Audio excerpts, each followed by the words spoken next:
Hello, welcome to another episode of the Snackable series. I am Brett Burky, sitting here with Rick Allen, and we're here to provide a little bit of knowledge, something that might help you in your note business, help you grow, help you move along. And today we are going to talk about something that's pretty interesting. It's not something that you really need to know exactly to buy or sell, but it's just one of those things that's kind of like a curiosity of when do you determine that you're actually a full-time note investor versus a weekend warrior?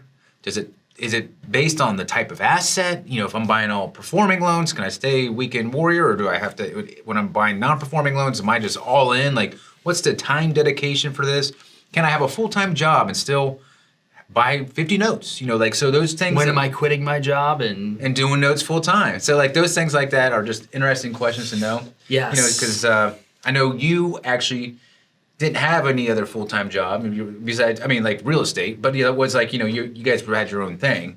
Right. So it wasn't like you were at a corporate entity and doing this on the weekend. No, I did. That's a really good question, and I'll start with saying is no two people are going to be the same, right? It's going to be, there's going to be some things, if we do the Venn diagram, there's going to be some things that overlap, some common cores, and we'll definitely touch on those. But there's going to be everybody's journey to the full-time note investor, if that's where they want to go, is going to be a little bit different. And bandwidth capacity is just going to be different for some people. And some people are like, look, I don't want to change my W-2 job. It helps facilitate and it provides the income I need, and I'm just investing retirement dollars. I think that's kind of look at it and what's the ultimate goal. And I think it starts with your note investing. I always tell people the first thing you want to do is kind of establish what are you looking to do, right? Are you looking to make this your full-time business, or are you looking at this as just a way to facilitate the growth of your retirement account or just some side investing, right? Super important. Some people, they start the note business and they love it and they get into it full-time and they say, look, I know this is what I want to do. I'm going to have a W-2 job that I already have, but I can't wait for the day that I can quit my W-2 job and do notes full-time, right? And that's great. For us, it was a little bit different, like you said. I was note investing at the time. I had just sold off one of our companies, and I was going to have a lifestyle business. Note investing or wholesaling? You mean real estate? Real estate. Yeah. Real estate investment. We had just sold off one of our companies, and we were going to, my TJ and my other partner, TJ, and we were going to have a lifestyle business. We were going to do some, side fix and flips. I was going to do maybe a small rental portfolio. I was going to play a lot of golf, and I was going to raise my kids and just kind of enjoy that process. And it lasted 3 months. I bought a note. It was kind of cool. We loved it. Did you get bored? Well, no. It was, we were doing doing our part-time business, not a part-time business, but a lifestyle business. I was on the golf course. I was playing golf quite a bit. I had 3 months of golfing, and I don't know if you know this, but in Florida, January through, it's really like October through like May is prime golf season. June, July, August, September, and in parts of the October are not prime golf season because it's disgustingly hot outside. So this January through March, April it's perfect golf weather. So I was at the golf course quite a bit. We're buying and selling real estate, and I got a phone call, and somebody asked me if I want to buy a note. We bought the note. We got in and out of it 14 days. Bought it for $8,400, sold it for $38,000.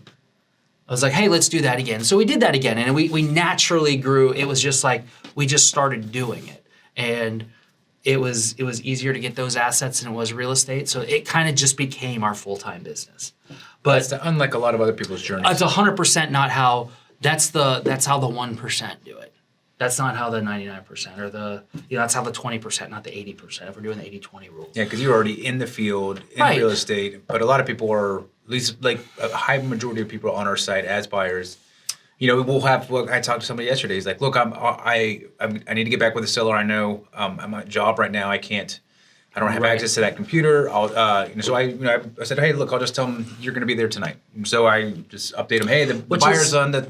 He's got a full-time job. So there's a lot of people on there, which is fine. So I'm going to say part of the deciding factor is where is your funding coming from? Are you funding it with your self-directed retirement funds? Are you funding it with your W-2 job? That's gonna be one of the factors of am I moving this into full time, right? Because if you're funding it with just your retirement account, if you're funding it with your W-2 job, there's this sort of limit on how much bandwidth you have because it's limited by your capital. You're not raising capital. That's one thing. The another determining factor is going to kind of be it's going to be the number of assets you have, but the number of assets is tied directly to the amount of bandwidth or capital you have, right? So those two kind of go hand in hand. You're not going to run into a situation where typically you're not going to have 100 assets under management and it still be part-time, right? Yeah, that's the thing I'm trying to understand is like, could you still be passive with 20? Yes. Yeah. You can kind of be passive at 20 if they're performing. If they're performing, and that's another thing. And if they're non-performing, like if you're diving into the non-performing side, that's much more hands-on. You're much more active. You need to be available in the middle of the day because you're answering questions from attorneys. You're answering questions from servicers. Maybe your servicers in California, so you've got that sort of 5 o'clock when you get off if you're on the East Coast to 8 p.m. Where you're able to those 3 hours you're able to correspond. But really, when you start tackling 20 or more, sort of like, okay, where are we? Are we moving into the space of like, I need more help? And you can facilitate that. You can bring on virtual assistants or you can bring on part-time people to sort of handle it. But once you start bringing on people that you're paying, you're starting to run a business.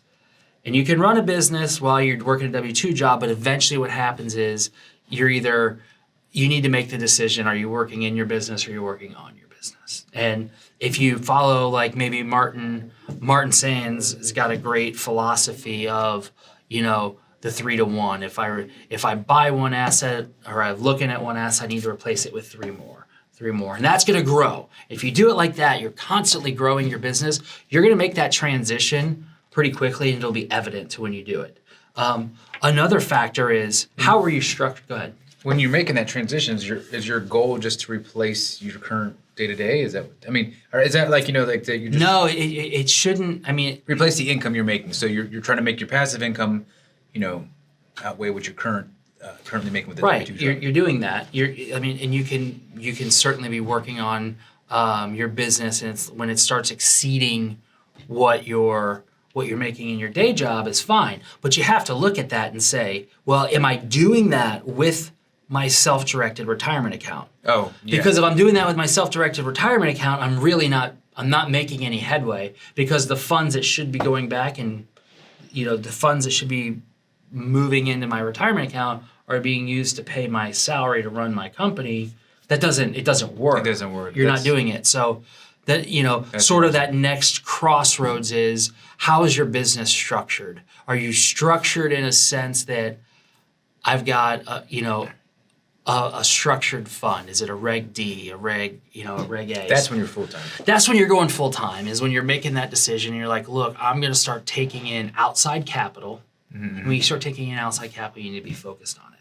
Yeah, no, that makes total sense. I know one person that's on our site, Will, and he's doing both. So like what I was just saying with, you make a good point. If you're buying from your self-directed IRA, you're not going to replace your income because you don't have access. You shouldn't take those funds because they're going into your self-directed IRA.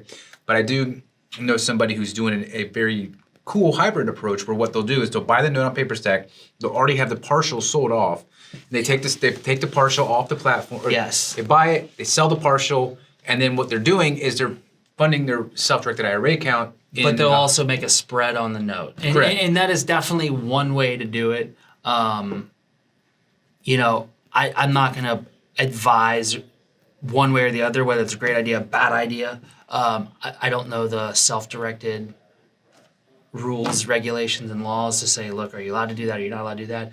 I know there's people doing it, and it's one way to definitely do it. Yeah. I think it really boils down to, if you've decided you want to quit your day job and you want to do it full time, you're looking at, I got to have some sort of structured fund that allows me to go out there and start raising capital. I need to start filling my bucket because you're essentially, be careful what you wish for because you're replacing one job with another job. Huh. Yeah, that's true. Yeah, When it's you not take always, capital in, Well, yeah. I mean, just have investors, you're reliable to other people. I mean, there's Yeah. a lot of stress, of having that, plus also too just the fact of being like just an entrepreneur. It's on you. A lot of times with a W-2 job, you can kind of, you still got to work, but like, hey, these things should go in place. It's a pretty large company, but when you're just out on your own, it's feast or famine, right? Hey, I got that one right. I got one right. Especially if you have young kids, that's one thing that's hard to if you have that W-2, a lot of times I feel you could probably spend more time with them because so a lot of times as the entrepreneur, I mean, I guess it goes both ways, but a lot of times they see you on the computer working, and I'm like, just because I'm not swinging a shovel doesn't mean I'm not sitting here watching YouTube. Yeah, like it's definitely something to look at to where when you make that jump, it's and it becomes a full-time business, you quickly realize that it's not like a W-2 job to where it's like 9 to 5, 8 to 5, 8 to 4, or whatever, and it's done. No, it's like you come in and it's like it's wow.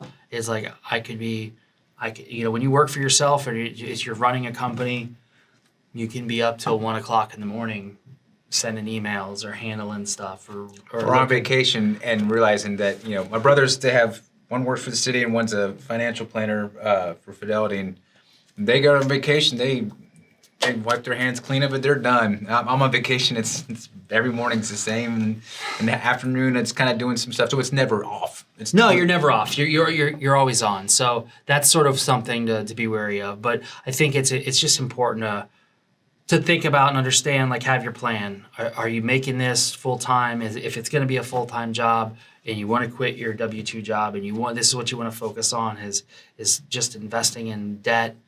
Or investment funds in general, great. Just understand that it's that's the mentality. It becomes a mentality thing where you move from weekend warrior to full time, and nothing wrong with staying as a weekend warrior. And I don't think anything wrong with that. Nothing wrong with that because it's really great to be able to be in control of your own retirement funds and being able to actively invest them because you're going to get, for the most part, you're going to achieve higher returns than if you're just slapping them into weekend warriors, you still get the ability to go out and get a mortgage if you need one, or you got health insurance that doesn't cost a fortune. Right. So there's tons of and a 401k maybe. So it's that's kind of it. It's really asset based, it's capital based, and then it's goal and your decision based on whether you're going to be the weekend warrior or you're going to be full time. Cool, man. Yeah, that's one of those ones that just kind of rattle around in my head, and people have asked about that. And it's one of those things. When do you become a weekend warrior, or when do you make the jump? And each his own. It's always different for each person. But sometimes it'll just happen. Sometimes it just happens to you. Opportunities. Sometimes the opportunities show up and you just go. And once you go and you look back and you say, "I guess I'm a full-time note investor now." That was kind of like what happened with a lot of people in COVID. I mean, a lot of people think, hey, people aren't working. It's like a lot of people found ways to make money online or found other ways to make money, so they don't need to go back. But look at Airbnb. What about it? That's how Airbnb was started. There was some roommates. They were broke. They needed to make their rent.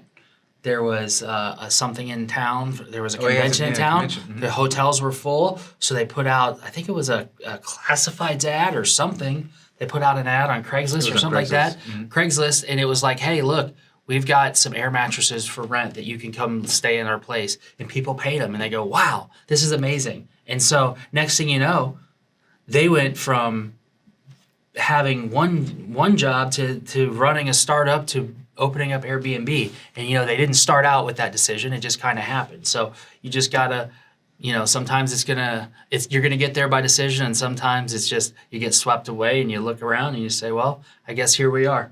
Accidental expert. There it is. That's like Charlie Harrison on our platform. He's the accidental expert. He stumbled into it, but he did great with it. So, but that's what this one's running long. So this was a mealable. This was more than a snack and less than a dinner. So hope you enjoyed it. If you got more questions, let us know. If you see something down there, or you you get to see something out of it. If you have something that we didn't mention, put it in the comments below, and we'll respond, and we'll keep a dialogue open. Love to interject or. I just burkied it. Anyways, have a good one. Thank you guys. Appreciate it.